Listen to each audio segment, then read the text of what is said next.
Andrew McCART, IFL TV in association with MTK Global. With me I've got Eddie, I'm back again. Yes. 3 days, 3 press conferences, 3 cities. What can we talk about? Well, what just happened there? Exactly. It was a cracker, wasn't it? I mean, just explain to everybody. It's been bubbling for a while, hasn't it? I mean, it's almost like there's no real beef between the fighters. It's really between Neil Marsh and Adam Booth, and you know, he's frustrated. I don't agree with everything that Neil Marsh says. I think he's got some valid points. The main thing about switching the fight from a 12-rounder to a 10-rounder, it was always under the impression for the Booth Kelly camp it was 10 rounds. All his WBA fights have been 10 rounds. Unfortunately, when the form got sent through to those guys, it was 12 rounds. So I guess myself, WBA, whoever has to take responsibility for that. But Josh never felt that it was a 12-round fight. He was always under the impression it was a 10-round fight. But they feel, Team Avanesyan feel that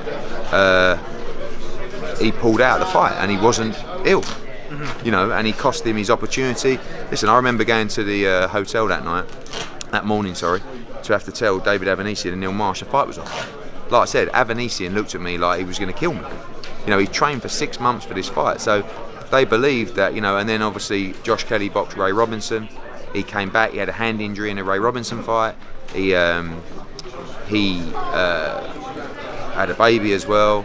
And they really wanted to fight Team Avanesyan at the end of last year. But again, with dates and everything, this was the date that we had. This was the date that we wanted to put this fight on. And I wanted it to headline as well. Did he talk about you? Were you bit with them emails and stuff like that? I know he sort of, yeah, maybe. Well, he said. Well, what he basically said was, you weren't coming back to me about rescheduling the fight. You know, I think basically in boxing there's a lot of ego, and I think Adam Booth probably looked at Neil Marsh and went, you know what?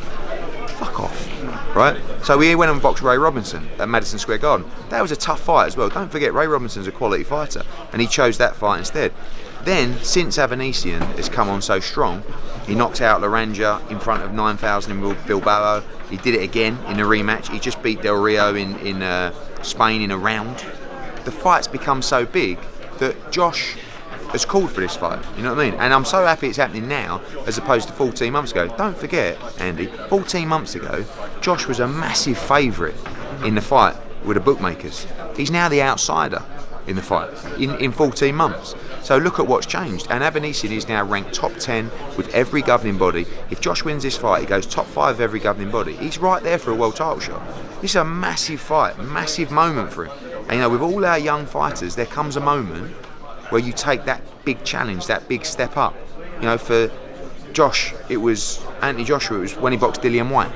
You know, for other fighters, I'm trying to think. You know, Luke Campbell, it was when he boxed Jorge Linares. Right? For other Olympians, the same thing. Joe Cordina, Joshua Buatsi, Josh Kelly, they're all on the verge now of having the 50-50 fights. It's sink or swim. And it's so exciting because we get to find out if what we think they are, they are.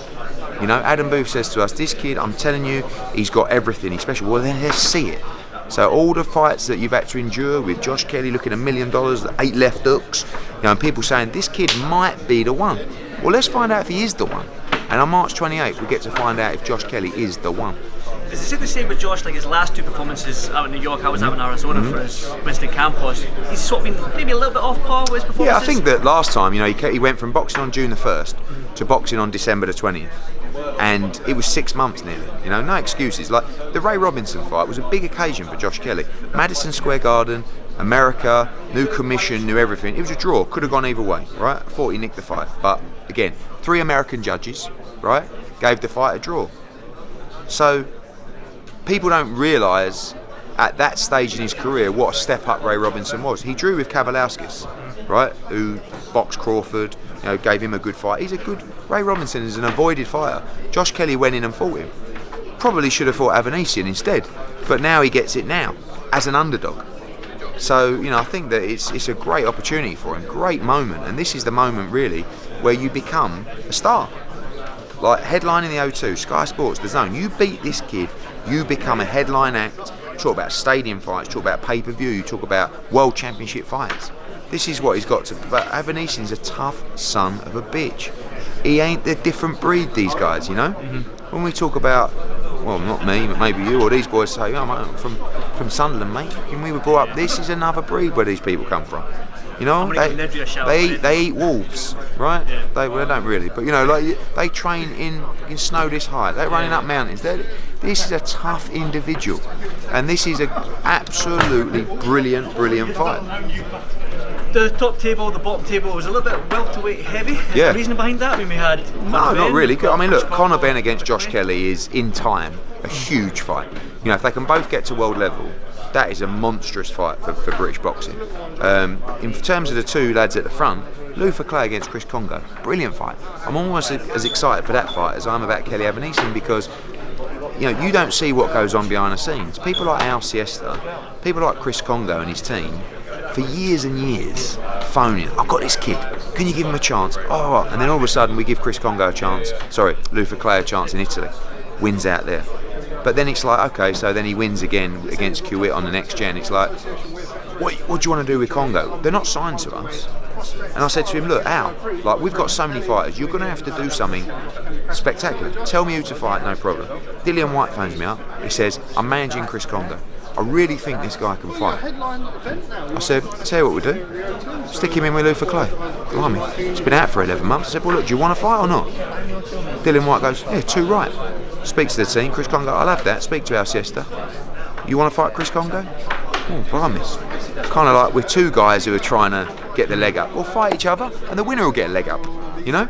Perfect fight for that kind of position on the card. We know that Conor Benn and Joshua Buatsi are going to go on and, you know, headline shows, but those kids, this is where you say to them, it's like an eliminator, but just to be a TV fighter. You know, it's like MTK Golden Contract and Contender Series and a final eliminator wrapped into one, where it's like, one of you boys is going to win and you're going to go on and become a TV fighter with Metro. The other guy, you're back to the small hall circuit. Right? But if you have a great fight, who knows what's going to happen? Maybe it's an absolute war, and then the loser comes on, wins a fight, fights Conor Benn, or like, there's no downside. You've got to take these opportunities in life, and I'm pleased those two boys are taking it. Joshua Buatsi, you mentioned Selhurst Park, and I'm guessing he's a Crystal Palace fan. He is. Yes, yeah. No, we weren't. It wasn't just randomly Selhurst Park. It's been really frustrating with Josh. Joshua all going well if he I think so. I mean, we just agreed a new 4-fight plan with him, a 4-fight deal, where we're sort of saying, look, this is the route to take you to a world championship. We know exactly what we're doing. He has been out for 6 months. I do need to get him back in the ring. It's going to be a quality opponent, but it's not going to be, you know, a Sullivan Barrera and these kind of guys. That will come in the summer. He's going to box March 28th. He's going to box June, possibly on the AJ card or in America. Yeah, that's the fight we want to reschedule. And also then go in. He's going to get a final eliminator sooner or later because he's right there with the IBF. You know, so division, though, isn't it? tough division, but it is what it is. But Buatsi's got the goods. You know, Buatsi has got the goods, and you know, I had a good chat with him this morning all about. You know, he's at a stage now where sometimes Buatsi lives a little bit like still in the GB team. You know, and I said, look, you're at a stage now. You're a top world contender. You know, run your business, run your life like a business. You know, you've got to get the max out of what you've got now. You've got the perfect platform to go ahead this year and become a major headline act, because we need those headline acts. And I'm not talking about Matchroom, I'm talking about British boxing. Because when you talk about all the names, like I said, not just the ones that have retired, but the ones that are on the verge of retiring, where's the future coming from of Saturday night fight nights, of pay-per-view events, you know? And particularly guys like Josh Kelly, like Joshua Buatsi, like Conor Benn, like Joe Caldina. You know, all these guys have got opportunities to grab it with both hands. You know, you can do this. You can go on and you can have your 5-6 year career headlining shows, filling stadiums, being a pay-per-view fighter. But you've got to be good enough, right? So let's find out. And every now and again, you press the red button to find out. March 28th is where Josh Kelly gets his red button and says, let's see them. If you come through, you're going to go and fight for world titles. You're a massive star. If you don't, it's no problem. But you fell at the hurdle. You mentioned obviously the retirement of George Groves, Colin Fletcher before that. Bellew, Hay. Who is the next pay-per-view star coming through from that? I think that right now it's all up for grabs. You know, I mean, you've still got guys. Look, right now you've got Anthony Joshua's the biggest pay-per-view star in the world. You've got Dillian White as a big pay-per-view star, does huge numbers. And then beneath that you've got Josh Warrington. You know, you've got Josh Taylor, I'm not a Matchroom fighter, but you know, these are the kind of guys that could go on, and Callum Smith, Billy Joe Saunders. Now, these are all guys that could fight on pay-per-view. But only one fighter that is a pay-per-view star is Anthony Joshua. What that means is he could fight you. and it will do 500,000 buys. You know what I mean? Actually, do more than 500,000 buys. You understand that? So, like, in 5 fights' time, if Josh is number 1 in the world and Conor Benn's top 5, they could fight in a massive fight. You don't know how things are going to progress, you know. So, I would say that in terms of the pay-per-view, we know where we're going for the next 12 months with pay-per-view stars. But where are we in 2 years, 3 years? That's what I'm saying to these guys. It's all there for you, mate. You know, you got to put the work in. You got to grow your brand with us and help you do that. But most of all, you got to win. Easier said than done, it? Of course it is, especially when you're fighting David Avanesyan, who is a fucking absolute beast. You mentioned Callum Smith. Now, Oscar De La Hoya came out and called him an idiot. Yeah. He refused the first offer that they gave him. Obviously, you're involved in all these negotiations. Was there an offer? Yes, there was. Yeah, there was an offer. You know, I'm not going to start slating offers and saying that it was a lowball offer and stuff like that.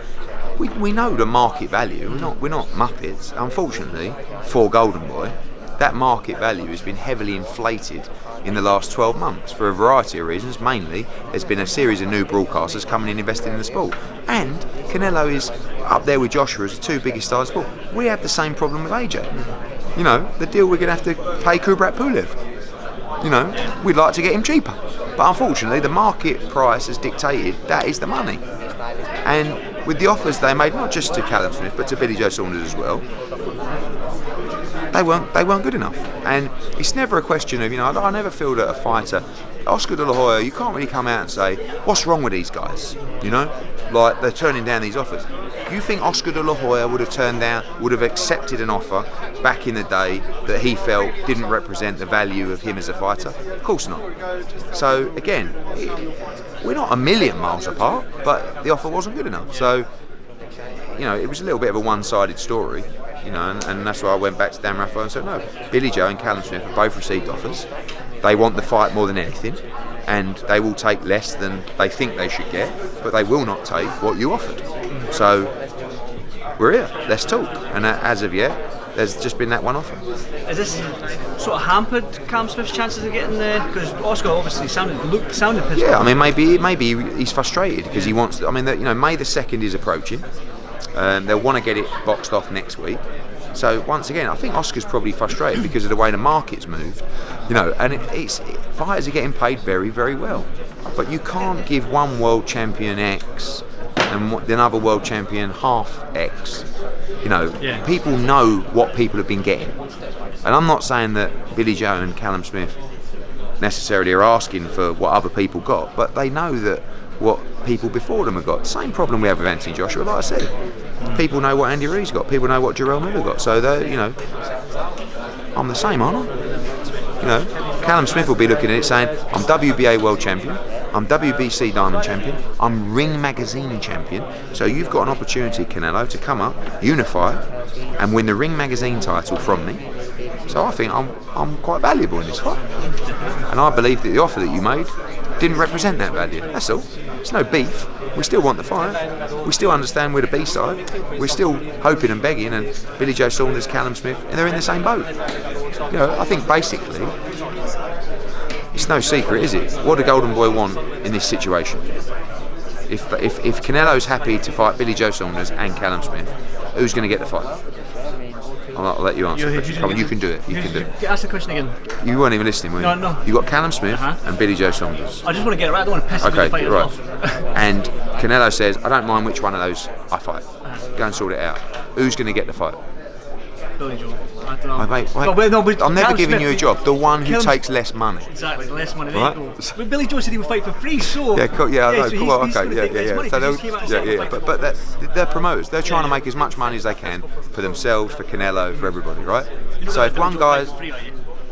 Billy Joe, I think Billy Joe, when he says he'll fight for free, I'm not sure he quite means that. I get what he's saying, but at the end of the day, they're not. I don't believe that those two are being unreasonable with their demands. So we'll see what happens. I believe one of them will get the fight. How much influence do you have on these talks? Because obviously, in this situation, not. I spoke to Joe Gallagher this morning about it. He's like, I said, it's not. I'm not going to tell Golden Boy what to pay or convince Canelo to take one or the other. He's happy with both. DAZN have approved both. So now it's just down to Golden Boy putting an offer together that either fighter will accept. It's not rocket science, but I'm not talking like in board meetings with Canelo and Golden Boy, sort of scheming who's going to get it. I've got two guys that both told me the price they want. It's been delivered to Golden Boy, and that's what you got to pay for them. We'll negotiate and we'll do a deal, and whoever takes it first, ultimately, probably whoever takes it for less money, will get the fight. Some quick fire questions in the heavyweight division. Obviously, a week out before Tyson Fury's fight, but I want to just touch on Dillian Whyte a little bit. I mean, he's been very vocal, Andy Ruiz Jr. Yeah. Going well against Povetkin. Are we going to chase? I love that fight. I love that fight. Barbecue, rib, chicken. Yeah, I don't know, whatever, but it was a bit disappointed because we made 2 offers to Andy Ruiz. He never came on to us and asked us for the fight. We went out and actively tried to get Andy Ruiz, and then Andy Ruiz tweeted saying, "Oh, you didn't want the smoke." It's like, we asked for the smoke, So he was a bit frustrated with that, but the Povetkin fight is done, and we'll announce that in due course. Obviously, Tyson Fury, Wilder. I've spoken to you about numerous occasions. Wilder thinks he's going to stop him. It's a week away from the fight. Wilder thinks he's going to stop in the third. And You should ask me next week because I'll probably change again. So I felt that Fury would win the fight. Now I've changed my mind. I think Wilder's going to win the fight. But I've written off Fury so many times before. I didn't think he'd beat Klitschko. I didn't think he'd beat Wilder last time. And right now, I don't think he beats Wilder this time.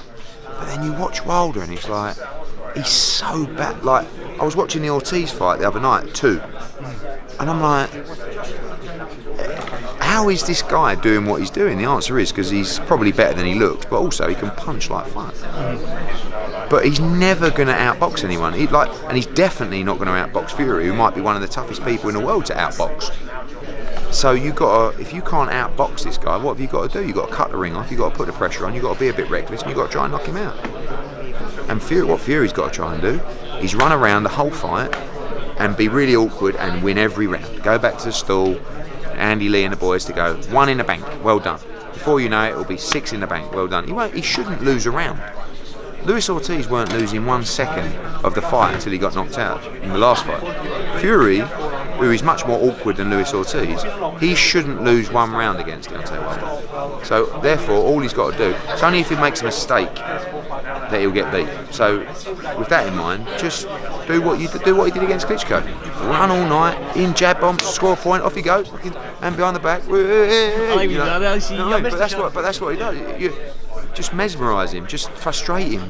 Why can't you see Tyson doing that for the 12 rounds at this time? No, because it's hard to stay away from that, right? Yeah, but I think he might. I mean, I don't know if he's just trying to build the fight, saying I'm going to go out there and try and knock him out. But I don't know.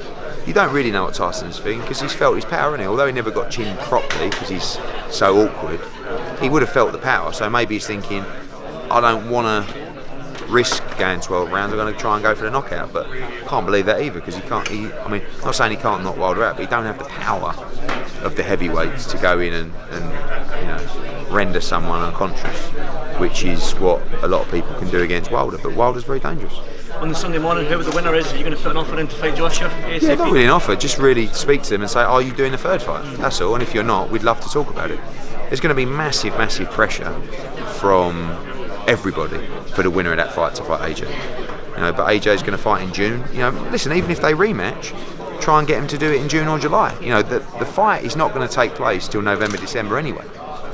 And they're fighting early in the year, February, so hopefully, if there is a rematch, they could do it in the summer as well. Oh, that's going to be a big year for the heavyweight division. Massive. We'll touch on Usyk quickly again. Another postponement for Chisora. How was the injury? Is he injured? Fine. All it was basically he had a little bit of an injury going into camp, and the physio just said you could do with a couple more weeks. So it's going to be end of March, and basically they're ready at the end of April. But because of the dates, it will be May that fight, and there will be an announcement soon. And as always, I've got Bob Taylor breathing down my neck from Boxing Social. But as always, thank you for this. Cheers, mate. I saw a little beef yesterday with you and Cougar. Doesn't mean Cougar. What? Doesn't mean Cougar. Oh, what, on Twitter? Yeah, you saying about... He wants me to take Andrew's job. I know. Would you be interested in a transfer or...? What? Do I have to swap? Well, me doing a straight swap, me and you. Do you think Cougar will be happy with that? No, I think you and Cougar, it's too many egos. Do you know what I mean? You are Boxing Social's Cougar. So to merge you with IFL, I think would be... Is it? Yeah, exactly. Oh, yes. Cougar. You're just a shit Rob Tebbert. Shit Rob Tebbert. That'll go down well. Yeah, I know. Yeah. On that note, right, Eddie, see you soon. Right,